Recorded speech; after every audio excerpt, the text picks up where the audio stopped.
মাছ চাষি ভাই বন্ধুরা, আসসালামু আলাইকুম। দেশ এবং দেশের বাহির থেকে যে যেখান থেকে আমার এই ভিডিওটি দেখতে পাচ্ছেন, ভিডিওটি ভালো লাগলে একটি সাবস্ক্রাইব করে রাখবেন পরবর্তী নতুন ভিডিও দেখার জন্য। আজকে আমি আলোচনা করব দেশি শিং মাছের পোনা সম্পর্কে। কোন ধরনের মাছের পোনা চাষ করবেন বা কোন ধরনের মাছের পোনা হ্যাচারি থেকে সংগ্রহ করবেন। শিং মাছের মধ্যে একটু ডিফারেন্স হলো মেল ফিমেল।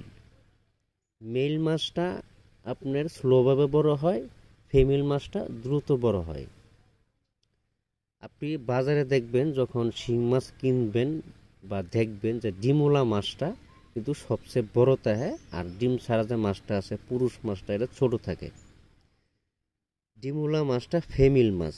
এই মাছটা আপনার কিভাবে সংগ্রহ করবেন বা কিভাবে পাবেন, এই মাছটা আমরা গ্রেডিং করে নেরজালদা কাড়াই করে গ্রেডিং করে তারপরে টাঙ্কিতে রাখা হয়। টাঙ্কি থেকে আবার এটি এবার পলিথিনও বিছায়া তারপরে আপনার এটিকে হাতে করে বাছাই করে তারপরে ফিমেল মাছের পোনাগুলো বের করা হয়।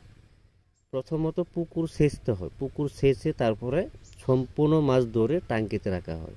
তারপরে আপনার একটা গ্রেডিং করা হয়, নেরজালদা গ্রেডিং করে তারপরে আপনার এটি আবার মাছগুলো বাছাই করা হয় মেল ফিমেল।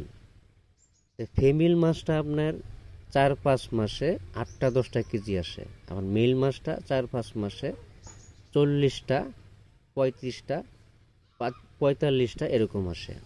তা ফিমেল মাছটাই ভালো। যে কোনো হ্যাচারি থেকে মাছের পোনা সংগ্রহ করবেন, ফিমেল মাছটা যাতে সংগ্রহ করতে পারেন এই ধরনের পজিশন নিতে হবে আপনার। 100%-এর ভিতরে যাতে 90%ই আপনার ফিমেল মাছ আসে এবং কি সংগ্রহ করতে হবে, যাতে 10% মেল মাছ যাক। আজকে এ পর্যন্তই।